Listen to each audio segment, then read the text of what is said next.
Welcome to the WWF Pavilion here at COP30 in Belén do Pará.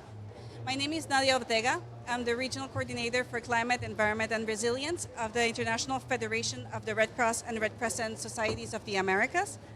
It is an honor for me to welcome you all to the launch of the Amazon Alliance from 2025 to 2035. And today we have the pleasure of presenting this framework and how we plan to explore how cross-partnerships can strengthen our locally led resilience across the Amazon basin. We want to thank you all for joining here and those who are joining us online through the WWF live stream.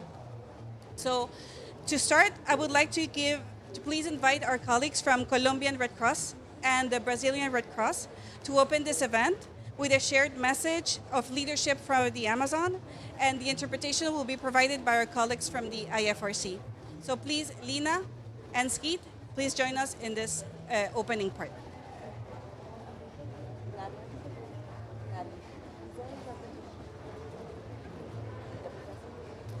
Bueno, buenas tardes a todos y todas. En nombre de la Cruz Roja Colombiana, queremos extender un saludo muy especial a quienes nos acompañan hoy en este espacio de diálogo, acción y esperanza. El lanzamiento de la Alianza por la Amazonía 2025-2035. Nos honra poder dar inicio a este encuentro en el corazón de la COP30, aquí en Belén do Pará, junto a aliados que comparten una convicción común: la protección de la Amazonía, que es una responsabilidad colectiva y una oportunidad para construir un futuro más justo, sostenible y humano. La Amazonía no es solo el pulmón del planeta, es un territorio vivo, tejido de saberes ancestrales, diversidad cultural, con una profunda relación con la naturaleza. Pero también es una región en crisis donde los efectos del cambio climático, la deforestación, la minería ilegal y la desigualdad amenazan la vida y la dignidad de quienes la habitan. Hoy, esta alianza nos invita a unir esfuerzos entre comunidades, organizaciones humanitarias, ambientales y pueblos indígenas para proteger la vida y los medios de subsistencia en el corazón del Amazonas.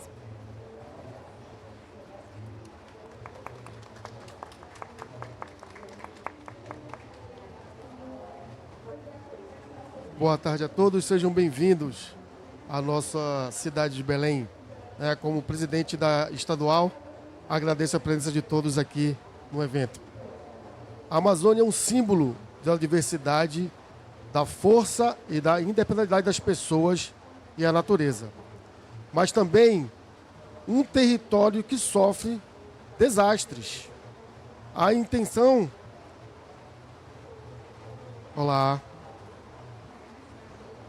Os incêndios e a devassidade ameaçam o meio de vida e a própria sobrevivência de quem aqui vive. A Cruz Vermelha brasileira sabemos que a resiliência não se constrói sozinho. Precisamos unir força entre o governo, comunidades, ciência, organizações humanitárias para fortalecer a capacidade locais e adicionar importantes mudanças ao clima.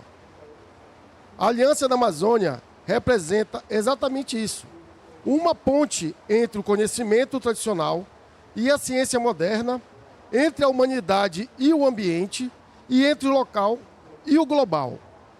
Com respeito à sociedade, as ações crescentes para perseguir a floresta e as pessoas que aqui vivem. Thank you so much, everyone, and to our colleagues from Colombia and the state of Pará, local branch of the Red Cross. I'll do a very quick interpretation of the main points. A very warm welcome here to the launch of the Amazon. This is an alliance that's being launched for 10 years, from 2025 to 2035. It's a real honor, in particular for our colleagues from the Pará branch, to be welcoming us here today in Pará, in their home, at the root of the Amazon. And this whole initiative is really built around the community essence. How do we come together to protect the Amazon? How do we unite together to have a collective responsibility for these lungs of the earth? And it's not really only an environmental lung. This is really about local traditional knowledge. It's about living experiences. It's about living diversity in culture, ancestral knowledge, and this is really some of the basis of the Alliance of the Amazon. And that's why we're here today, to see how we can together address climate crisis, environmental crisis, humanitarian crisis facing this region. And we're really calling on communities, humanitarian and environmental organizations, governments, and above all, indigenous peoples as well to join in this effort. I will also use this occasion to introduce my colleague Nadia Ortega, who is the Regional Coordinator on Climate, Environment and Resilience. She's going to present us through this panel, and she will introduce us to our panelists. The panel will be fully in English, so if that is what we have available. O panel va ser enteramente en inglés. Si necesita algún apoyo, puede perguntarnos para a traducción. And we hope it's going to be dynamic, inclusive. We hope to hear your voices as well. So once we've heard to the panel, please do keep in mind your questions. We really want to hear your views and points on this. Thank you so much. Thank you so much, Nini, for this introduction. So before we start grounding our discussion, we now would like to invite you to watch this short video that brings forward the voices that we have collected this year from the Amazonian communities. So please go ahead. The Amazon, the world's largest tropical forest, the lungs of our planet. Stretching across 9 nations, this vast forest regulates our climate, stores immense amounts of carbon, and shelters millions of species, including more than 47 million people who call it home. But this vital ecosystem and the people who depend on it are under threat. Deforestation, unsustainable land use, and climate change are destroying forests, drying rivers, and endangering biodiversity. From record droughts to catastrophic floods and fires, climate-related disasters are striking with greater force and frequency. These changes threaten not only nature, but also the people who depend on the forest for their homes, livelihoods, and future. For centuries, indigenous people have protected the Amazon through deep knowledge and care. Their wisdom is key to its survival.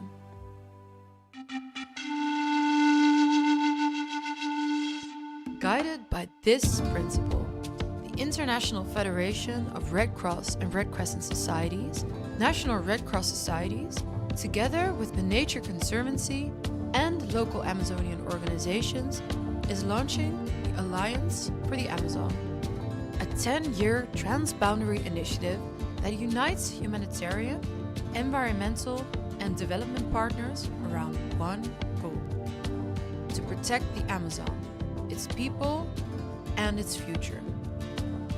The Alliance for the Amazon works with communities to build a stronger, safer future. It helps people prepare for floods, droughts, and heat waves, giving them the tools to face disasters before they strike. The Alliance also strengthens health and well-being, blending traditional knowledge with modern medical care. And it creates sustainable ways to earn a living, so that people can thrive without harming the land that sustains them. We believe that real solutions come from the people who live in and depend on the Amazon. In our alliance, they lead the way. At COP30 in Brazil, the world is watching the Amazon. We invite you to invest in solutions that save lives, protect ecosystems, and strengthen resilience. Because the future of the Amazon is the future of us all.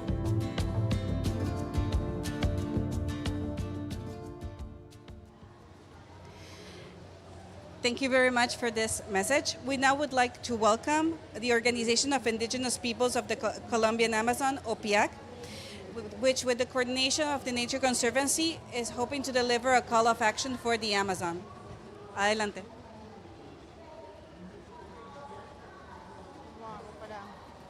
Buenas tardes para todos. Mi nombre es Ginny Alba, soy indígena del pueblo Piratapuyo, el departamento del Guainía, y hago parte de la Organización de los Pueblos Indígenas de la Amazonía Colombiana, OPIAC. un gusto saludarlas acá, los que están presentes. Un poco contarles que en la UPIAT o la región de la Amazonía colombiana existimos 64 pueblos indígenas. Tenemos alrededor de 27 millones de hectáreas constituidas como resguardos indígenas, y que la mayor de estos, lo que se ha mostrado en todo este ejercicio es que el territorio mejor conservado ha sido el que tienen a cargo o el que está cuidado por los pueblos indígenas. En este sentido, y de acuerdo a lo que están lanzando el día de hoy, que es la Alianza por la Amazonía, es importante tener en cuenta que este trabajo que vienen realizando por parte de ustedes debe contar con nuestra participación, con nuestra creación, con nuestra los sistemas de conocimiento propio de los pueblos indígenas, porque ya como lo han visto en el video, todas estas cosas que están pasando en nuestros territorios no son causadas por nosotros, son causadas por temas externos como los extracción de minerales, petróleos, que están sacando las cosas que le corresponden a sus territorios y está generando toda esta crisis climática o estos desastres naturales que se están dando en nuestros territorios. El río está cogiendo un cauce que no es, están dando incendios que son difíciles de controlar, y es importante que este ejercicio o este trabajo que se ha iniciado y que así como pasa en Colombia, podamos trabajarlo de manera integral con los pueblos indígenas de la Amazonía, de los 500 pueblos indígenas que existimos en la cuenca amazónica, porque parte de una conexión entre ríos, entre selvas, y es importante tener nuestra participación. No podemos seguir haciendo estos ejercicios y es importante más bien poder contar con la participación de nuestros pueblos, de nuestros sistemas de conocimiento, un poco para conocer, para poder establecer la palabra, para coordinar, para articular, porque estamos hablando de nuestro territorio, estamos hablando de nuestra casa, y ya como lo habían manifestado los antecesores en sus intervenciones, la selva no es solo selva, no es solo árboles, es nuestro entorno de vida. Todo depende de la selva y que es lo que nos suministra para nuestra pervivencia física y cultural como pueblos indígenas. La invitación es que nos unamos a pensar en un solo objetivo, en poder establecer este ejercicio conjunto, que los pueblos indígenas podamos participar en estos escenarios que vienen realizando y que podamos trabajar de manera conjunta por nuestro territorio. Muchas gracias. Thank you very much. To quickly summarize, this is a joint call to work together and work with indigenous communities as guardians of the territory. So to continue with that powerful message, it is my honor right now to introduce our distinguished panelists. We have here Claire Shakia, Global Manager, Director for Climate Change and Energy of the Nature Conservancy. Mrs. Laura Rojas, Chief Disaster Risk Management Unit of the Inter-American Development Bank. We have Mrs. Radna Kiwal, Climate Change and Sustainable Development Coordinator for the Amazon Cooperation Treaty Organization, ODCA, and our Regional Director, Mrs. Lois Pace, from the International Federation of the Red Cross and Red Crescent Society. So with that, we'd like to explore a bit more why it's so important to work in partnerships to be able to address the different problems and complexities we are currently seeing at the Amazon. So I would first like to ask Mrs. Claire, why do you think it's important that these solutions, these partnerships break silos across environmental, development, and humanitarian sectors to be able to address the complexities of the Amazon? Thank you. I don't know how well you can hear over the rain. I'm struggling to hear up here. Okay.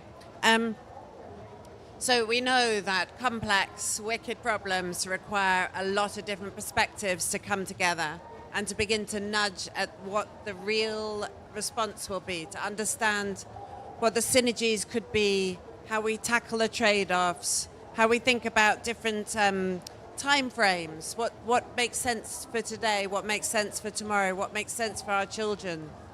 And these partnerships, I think, can be so important in breaking those silos if we come together with enough humility to hear each other's perspectives and to hear those voices from those communities who are at the front line of climate impacts and of environmental degradation. And I think this is a really big opportunity for us all to start to think about what are those agile and responsive institutions that can be locally owned and locally governed that we can help develop together and help build a scaffolding around to help them get direct access to climate finance and to humanitarian support when they need it. So at this particular moment, I think we've all been sitting here also in Belém. We're hearing so much about this rich indigenous vision for the future. I think we need to make sure that that is infused in every aspect of this alliance and how we operate together, show each other respect, really listen to what the communities need, and really try and understand how those politics can be aligned to really put those people and nature at the heart of this response. There's huge opportunities right now within these corridors talking about the whole of government responses and whole of society responses. And I really aspire that this alliance is something that we really do demonstrate how that can operate. And I guess the other thing to say is that we talk a lot about well-being in development circles. We talk a lot about resilience in humanitarian circles. And we talk a lot about ecosystem integrity within the environmental circles, but actually none of these things are possible without each other. So if we can get those three ideas coming together within this alliance, I think we can really start to show what the transformational opportunities are. Thank you. Thank you very much, Claire. Radna, maybe you have a comment on how this can also call for the governments to participate in the different aspects in these partnerships? Thank you, Nadia. First of all, I would like to greet you all and thank you for having me here for this opportunity to share ACTO. In English is ACTO and in its Spanish is OTCA and also in Portuguese is OTCA. But regarding this partnership, I think that this is really, really, really important. With ACTO, we already have the partnership of the 8 Amazonian countries on top level, on government level. But we all do know that only working from above is not possible in this area. As the Amazon is a very complex system. It's complex. It's complex, but we should make it more and more actually simple, logic.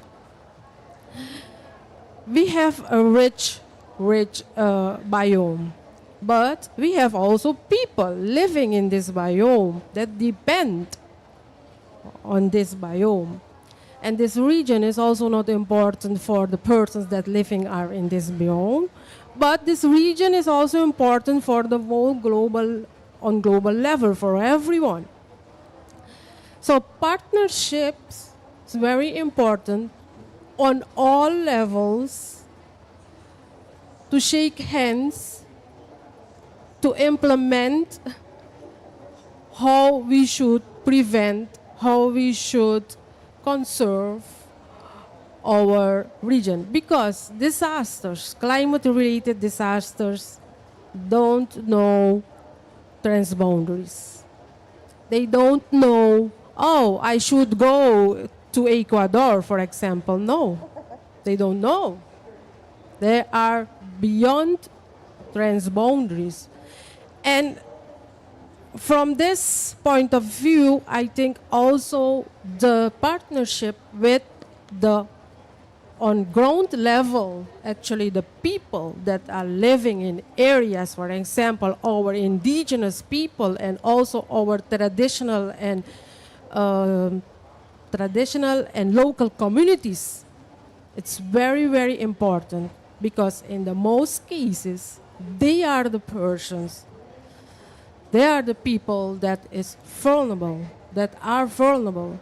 And they know also, they have knowledge how to deal with disasters, till which level. But at this time, it's reached on a level that they are also saying, it's not manageable anymore by us. That means we need help. We need help. And we can help each other together partnership. So it should be not only partnership, it should be institutional. And regarding ACTO, we already have the mandate from the under 8 countries. We have the Belém Declaration. In Belém Declaration, we have resolution number 25 that clearly stated that the 8 Amazonian countries should have a working group consisted of the 8 countries that should work on an Amazonian strategy for disaster risk management and also a plan for humanitarian aid. And in last July, we went beyond and we have also a Bogota Declaration that is strengthening additional the Belém Declaration. And we went more further on this, and the governments of the countries said, no, this working group only is not enough. Actually, we need a special commission on environment and climate. This is so important. And to let you know that the launch of this special commission of environment and climate is already done, and it was 30 November in our pavilion in Altisea.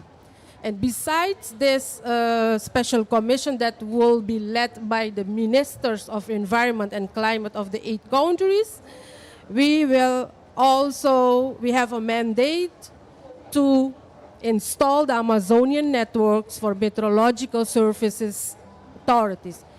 This will be on technical level very important, that will deal with all the meteorological concerns, data management, capacity building, etc., within the 8 countries. So the partnerships, very important. Thank you. This is very important that, as you mentioned, that we have this blessing at national, regional level, but now to operationalize it. How do you think, Laura, for example, that institutions like yours can contribute to that operationalization of these ambitions? Thank you so much, Nadia, and thank you for inviting me to join this panel. Very interesting discussion, and I want to contribute from our perspective as a multilateral development organization. We are in the business of helping countries solve complex challenges and moving toward development that is sustainable, that is resilient, and that create benefits in the ground. So for us, coordination has been part of our mandate since we were established. In regards to disaster risk management, that's the area that I manage, we recently launched an initiative called Ready and Resilient Americas, where we are working with governments in the region and with institutions that are in charge of coordinating the disaster risk management in the region in order to make the region more resilient, better prepared, and financially protected to disasters. For this, we have established 3 pillars. One is data for resilience. So we are working on how we can bring technological solutions to early warning systems, to social protection for adaptive social protection, and making sure that countries have the tools to identify the risk, not only at the national but also at the municipal level.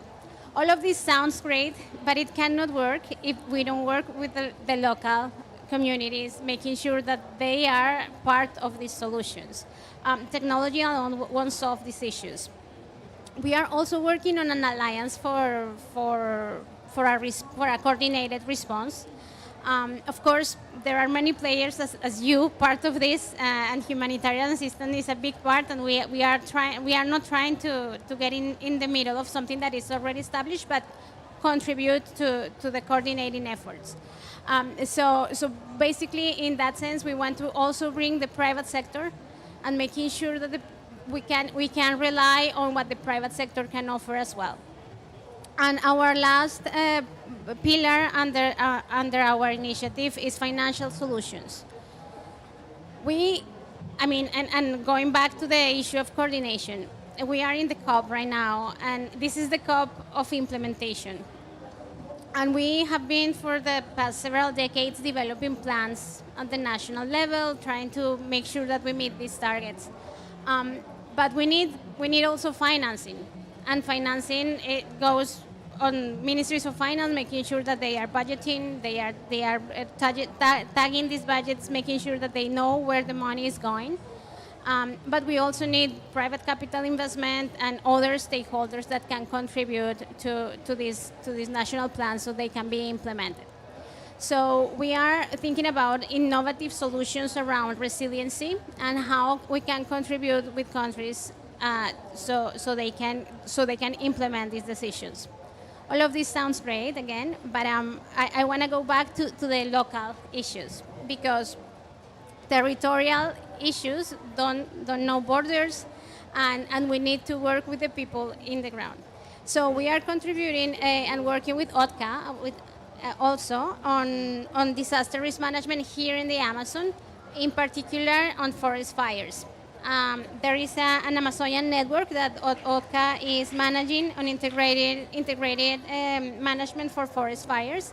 And we are contributing on the strengthening of these systems and prioritizing protected areas and indigenous territories. So for us, it's very important to making sure that, and you mentioned it, that Nadia, it has been proved over and over that locally managed areas are better protected than when we try to solve these problems in this coordinated way. So we are bringing and making sure that we hear what the local communities have to say and how they can manage this, and making sure that we contribute to the implementation of your plans. And that's what we want to do in the ground. Thank you very much, Laura. I think you left us with definitely with a question. How do you personalize something that's so locally led, but at the same time try to take it to the global spheres and discuss it to give it the attention that such an important ecosystems require? Our next panelist, Lois, maybe you have further examples of how we could integrate this partnership as humanitarian actors, how we can contribute and work together alongside these sub-regional and these international organizations that are working here in the territory. How can we as humanitarian partners also engage in these type of things? Well, first, Nadia, thank you for the question, and thank you to the other panelists here who make my job both easy because you said all of the things, but hard because you said all of the things. I think one way that I see humanitarian actors coming into this space is by connecting these very threads that you all have talked about. Claire put it very well, which is to acknowledge that there's an environmental sector that doesn't necessarily talk to the health sector, that doesn't necessarily talk to the humanitarian sector, and yet the Federation is very keen working with partners here, particularly through Red Cross volunteers, but also through other members of the Alliance, to bridge those areas. And it's not just because it's a strategic thing to do or a convenient thing to do. It's actually the right thing to do, because the people who are living in these communities, who are the stewards of these forests and lands, experience this work this way. They're not separated by these sectors and budgets and titles, right?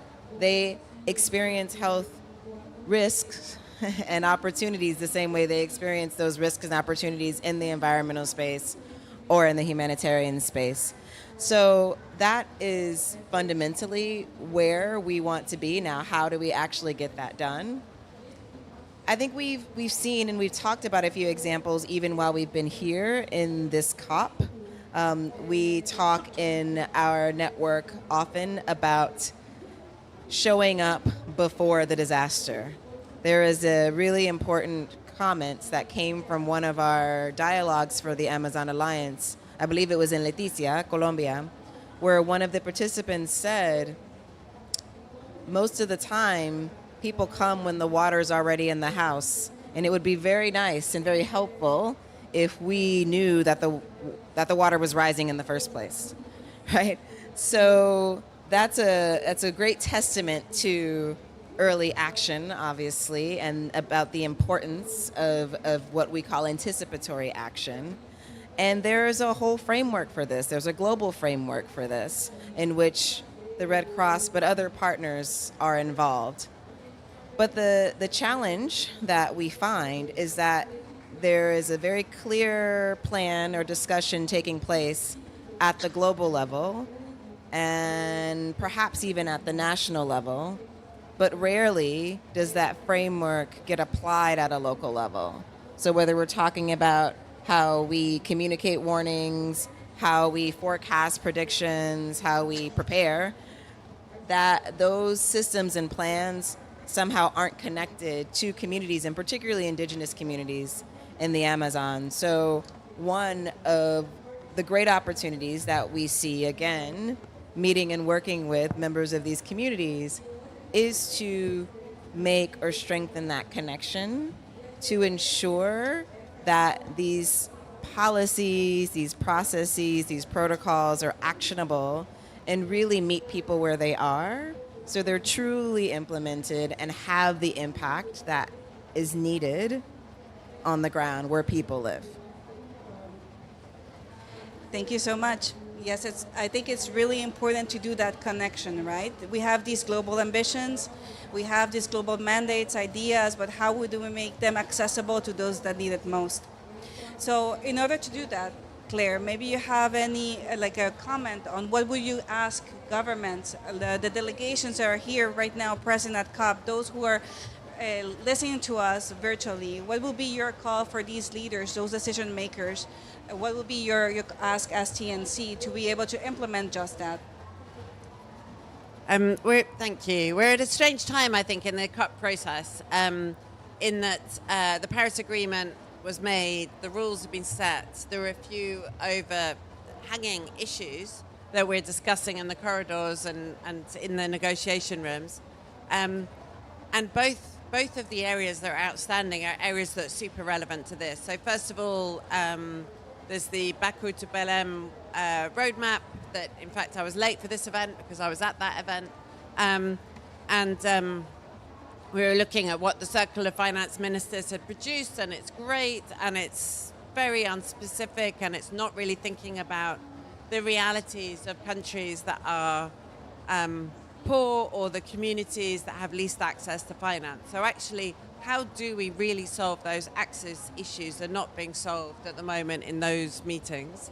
And we have a long way to go before we have an accountability system that will really speak to, is the money getting down to the local level? There's a report that was released today, I think, from IID, looking at less than 0.5% of climate finance is actually being invested behind the priorities of local communities. This is local leadership, not implementing at a local level, and there's a difference. So I would love to see Brazil setting out an agenda that requires future COPs to really hold our processes to account, our governments to account on who is providing what money and where is it reaching, and get that level of transparency and scrutiny that will allow us to really look at how much is direct access, how much is reaching those communities on the ground. So that's request number one. Request number two, also pretty big, is how do you measure success in adaptation? And I have a colleague in here who was sending me the text earlier with such divergent options still on the table. We are a long way from getting anywhere sensible. But actually, when you look at a country level, how communities themselves judge success, it's not rocket science. And we could be doing a lot more, I think, through bottom-up indicators and really telling governments, this is what we've received, this is how much help we've had, this is what we need, this is what's different about what you're giving us and what we need. But I think all of this requires us as international actors also to play a slightly different role. And I think too often we've been the one that have obfuscated. It's so often the governments say, well, we're told we've received this amount, but actually we don't think we've seen very much of that. And so organizations like TNC and IFRC, we need to hold ourselves to very high levels of accountability. And I would love to see us do this within this alliance, where we're looking at how the finance flows, who receives it, and providing that information transparently to our partners so they can hold us to account how good a partner we are. And the very final thing is, I think we need to recognize that there is insufficient, that one intervention is insufficient for most communities. We need to be thinking about the social protection systems you are mentioning. We need to be thinking about the bioeconomy and how communities can thrive, how we support those enterprises, get access to markets, access to finance. But we also need to be thinking about the landscape as a whole and how resilient that is. And until we start to think about those layers of interventions, we're often expecting communities to transform with a tiny bit of support. And I think we just need to get realistic about what it's going to take. And I hope the global goal for adaptation can begin to help inform that. So some big asks, but also I think we need to be asking more of ourselves. Yes, indeed. Like they're a big ask, but also a good reflection to ourselves of what we can do and what we can transform on our side. Maybe, Ratna, you also have a comment. What would you ask to others, like to be able to fulfill these ambitions? To the leaders that are shared, like right now here at COP. With the leaders that are currently at COP, what would be your ask? Yeah, to fulfill, to reach on ground level to the people that is actually suffering, I think we need public-private partnership. This is very important on all levels, also on community level. We need to strengthen the communities and also for adaptation, right? But we have to also, regarding adaptation, to strengthen the capacity, and also already mentioned, I think, from someone, that when the water is already high, then the people is coming. But we need the early warnings. In this case, the early warning is very important. So for the early warning systems, we need also capacity building. And I know there is a very, very big challenge for this, because for early warning systems, we need data. We need a comprehensive system. And we know that each country has their own system for data collection, data measurement, forecasting. So to have a regional overview, a regional early warning system that is equal and the forecasting is shared how it should be, like everybody understands the language, there's a long, long way to go, but it's not impossible. It's doable. We need standardization for the early warnings, because the early warnings is very important. Something happening in Peru is responding in Brazil as well. Forest fires happening in Bolivia is impacting Peru and Brazil as well, for example. So this is very important. So, and this is for the early warning system, but to strengthen each other, the public-private partnerships on every level is important. We have to see on global level, we have to see on regional level, but we have to see also on national level within ourselves how we can strengthen each other. And as already mentioned by my colleague, on the community level, we have to look how we can strengthen the communities. For example, with bioeconomy. That's the other side. You have the early warning system, but internally the community should be strengthened. If there is a heavy drought coming, how we will deal with it? Is there no food anymore? How we will deal with it? And also, I think in the last and most important is the flexible financing instruments. And I think we already had in our first site event in OTCA that we already have done a pilot project in Cobija, where we implemented insurance for Cobija in case of climate-related disaster and how it will be implemented when there will be a disaster. And that is really on municipal level. That was some pilots, and we have very good results for this. And in general, so there's all these things on all levels. It is an integrated system. It cannot be from top down, from bottom up to, no, it's integrated system and a comprehensive system also for data management and financial instruments. Thank you. You definitely left a good reflection, trying to bring that data to those who need that information the most to make it actionable. We discussed about localization, accountability, having access to data. Laura, what would be your call for these leaders, those who are the decision makers, like at the COP30? What would be your call for them to be able to operationalize all these ambitions? Thank you. I will say put people at the center of the decisions. So it's no longer a probabilistic model that is telling us what is going to happen. It is already happening. We are seeing, Jamaica, Melissa in Jamaica, the flash floods in Rio Grande do Sul, Bahía Blanca in Argentina.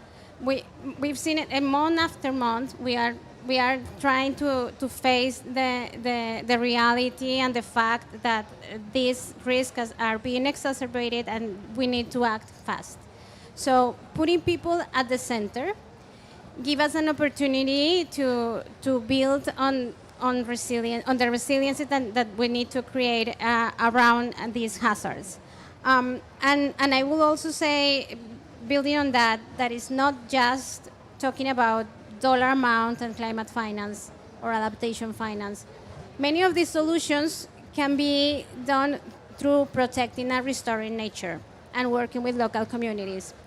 And it may be, we need to focus on the results. What do we want to achieve? And let's focus on that. And instead of trying to get to a target and a dollar amount target.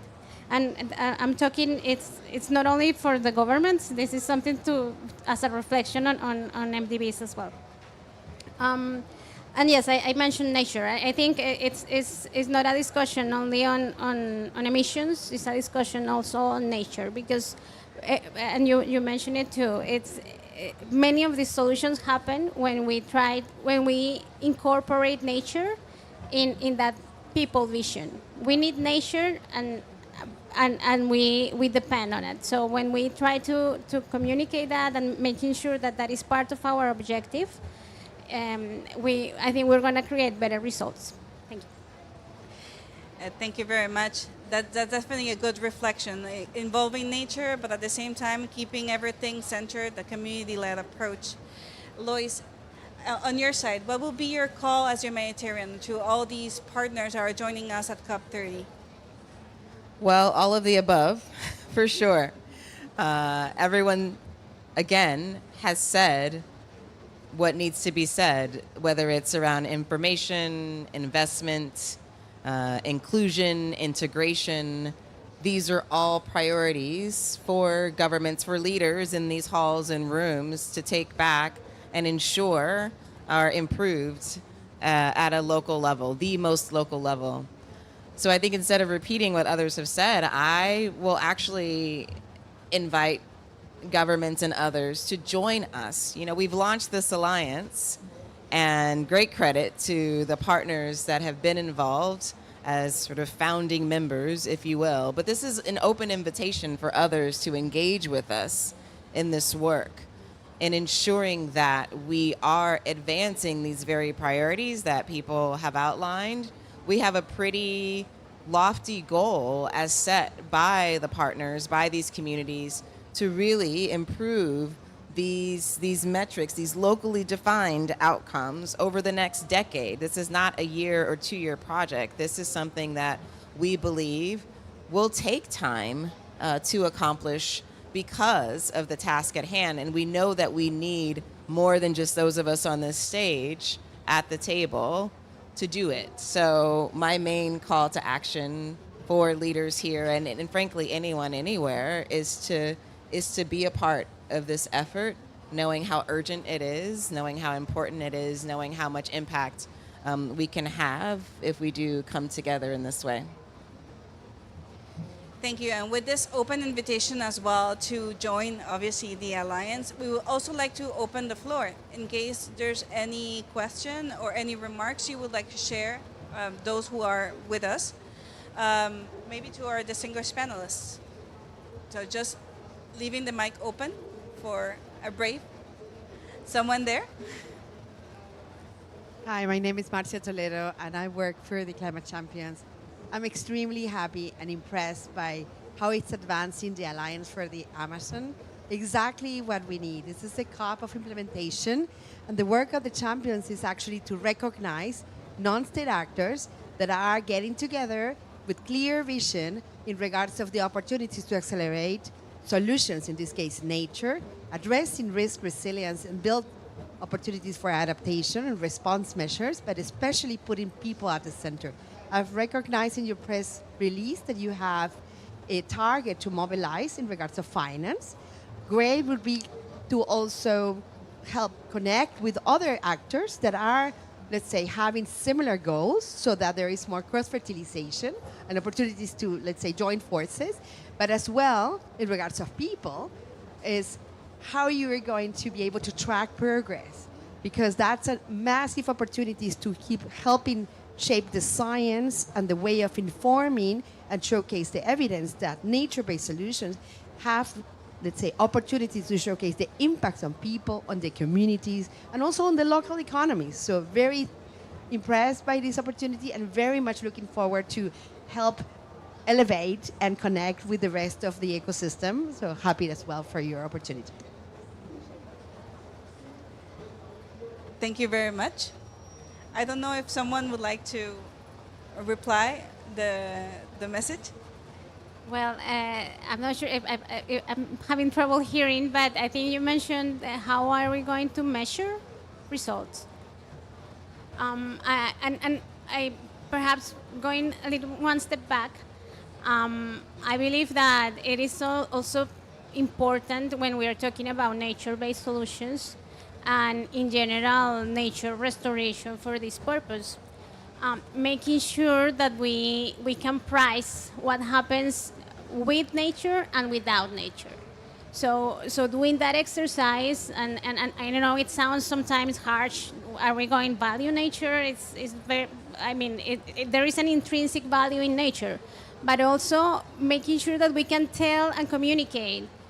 Having an ecosystem, a biome here in the Amazon, will create this benefit, and if you don't act, you will have this impact. It is very important. So at the IDB, we work a lot, and we also partner with TNC and others, making sure that we have that information available.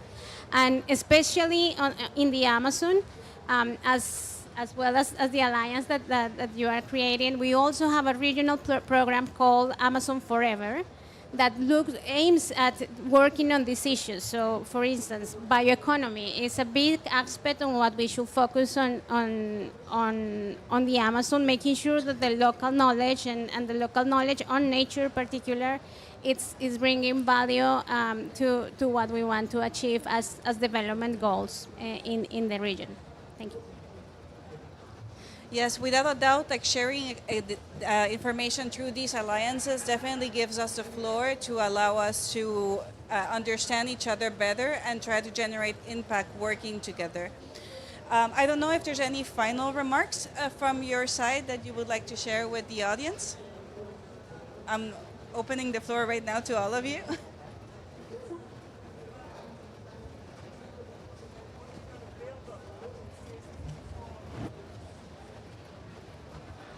Maybe just to build on that, Nadia, was not really a question, but I wanted to hear from each of you, since it's a call of action, is there something each of you individually could commit to towards the Amazon Alliance? Are you leaving this event thinking, I want to follow up on this, or I'll talk to this person, or I want to reflect on that?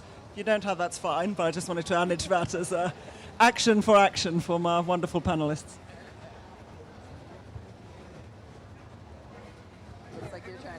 Okay, everyone's looking at me. Well, you picked up your mic. Sorry. I think I was doing that in reflex. Well, I don't know if Marcia's just left, but actually, I think what she's raising of that mapping how we work with others is the thing that we were having a conversation earlier today, and I think that's really what I'd like to take as my personal action. Within TNC, we're big, so there's a lot of different places that interesting work is going on. I want to make sure that that we align with that and bring that into this process as much as possible. But I think very much looking at other actors with similar intentions and how we can collaborate and build a greater whole. I think that's where the real opportunity is. So, yeah, thank you. I'll go next.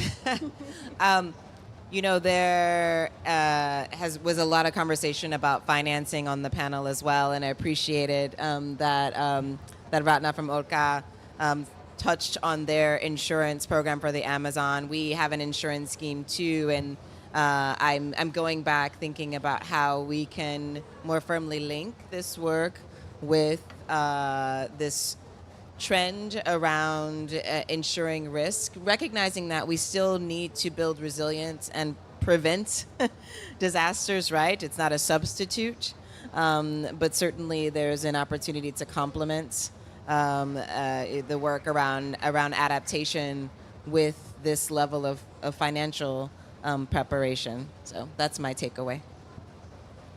Thank you. Yes, I would like to share that personally, I'm already engaged myself with indigenous knowledge. I'm already doing a lot of research, and I'm in contact with especially the indigenous youth of the Amazon region. And it's about the experiences that the youth is having with climate change and how they are building resilience. In fact, how are they actually developing adaptation against the impacts, the effects they have. So I can reveal that there are already some thematic areas that is already in the light, like for example is food insecurity, health impacts, we have also the environmental impacts, and also cultural loss of cultural loss, and also one more, and how they do transfer of intergenerational knowledge from one generation to other generation. So I'm already on this, and it's predicted that the first document will be published before December this year. Congrats on that. Thank you. Yes, as I mentioned, we have also a territorial approach to the Amazon, because we recognize that that is a biome that requires a coordination effort. So we've been working for the past few years in this Amazon Forever program with some of you actually also in part of the program, and we are happy to review how can we contribute to the objectives of the program and the alliance. I think it's a good effort, and we are always trying, as I mentioned, not to duplicate efforts and making sure that the benefits flow to the local communities. I think that's our number one objective, especially in the Amazon. So happy to continue the discussion. Thank you. Can I add something? Yes. Yes, especially for this COP, I wrote a policy brief about climate injustice. So I want to invite you all to go on our website and read this article that is written by me. So, congratulations on your paper. So, to close our session, I would like to invite our host of the WWF Pavilion to share some final reflections. Thank you so much, and thank you for this opportunity. So, let me start by welcoming the alliance, fantastic alliance, and not only the alliance in between two organizations, the IFRC and the Nature Conservancy. But what I can say it's even better, it's alliance of purposes. Different purposes putting together to promote more effectiveness and more coherence. You know that I was listening to you, and I was thinking, what is the main purpose of this alliance? And in my point of view, it is trying to address a key question. How can we thrive in so extreme difficulties and so vulnerable conditions? Because when it is about the Amazon, it is clear that we are facing extreme difficulties, climate extreme events, and so strong vulnerability. So the point is, how can we deal with that problem? And by listening to you, I was thinking there are many, many elements here. One, that probably it has not been referred or highlighted, but clearly it is behind the idea of the alliance. It is what science is telling us. And when it is about the Amazon, it is clear that the science is telling us the future of the Amazon, it could be that it can become a savanna. We have heard about how much the Amazon it is suffering, mostly in some places, this tipping point situation. We know how much things are changing because of these air rivers, no, that it is changing the characteristic and the conditions of the ecosystem. We know how much fire is affecting also the Amazon ecosystem. We know, unfortunately, even how much policies, mostly in some countries, are continue expanding the agricultural border, no, and it is promoting more deforestation. We know all of that. So that is why the importance of this alliance. But what we have heard being highlighted, strongly highlighted, probably the most important, a people-centered approach. That is the key element. And for sure, because also it is well referred in this alliance, it is we do need to recognize how much a people-centered approach move to recognize traditional knowledge as a strong pillar to move concrete actions into the future, and something that for me it is so important. Also, I have heard about technology and data. For early warning system, it is important for mapping the situation and to promote more cooperation, because it is true. Unfortunately, in the Amazon, still there is lack of cooperation in between countries to strengthen our early warning system, to have more meteorological stations, to have more data that can show us what to do and how can we be more effective in defining our policies. We heard about finance, so important, but it's interesting because we know that we are running short of resources. When it is about finance, it is not enough. It is clear that in this COP we are expecting to have more resource mobilization for the adaptation purposes. That is a clear something important. But you mentioned that it is not just about unlock resources, but also allocate resources. Sometimes we are forgetting that our public budget, even our public structure, the way in which we are allocating resources, it is not the most accurate. It is not too effective. Even in some countries, nobody knows exactly how much money we are allocating for adaptation or for climate, because the traditional way to organize our budget, it is not correct. And that is not allowing us to follow well where that money is being transferred. And that is something that we have to see how to do with. Also, we have talked something so important for this COP on how to measure success. And it is true, I don't know, I see that we still are in the 100 indicators. That is too much. But I hope that we can be more able to reduce that number. But to do that, we do need also to put our part. We do need to make our work. We do need to contribute with negotiators by saying, look, you can merge these three into this one, that it is more effective, more clear. Because it is true, we do need to have indicators. That is something so important. If we do want to elevate and to raise the importance of adaptation and to put it in the same level than mitigation, even, I hope, more than mitigation, because still it is behind mitigation, and that is something that we have to correct. Then we talk about climate-related disasters, research, the importance of having participatory process, so many things. So let's continue working with this alliance. Let's continue working with the partners, IFRC, the Nature Conservancy, because it is the only way in which we can be more able to work in a just transition. No, because just transition is also something that we have to recognize when it is about the Amazon. Very happy to have TNC, very happy to have IFRC also partner with WWF for MBS for adaptation and disaster risk reduction.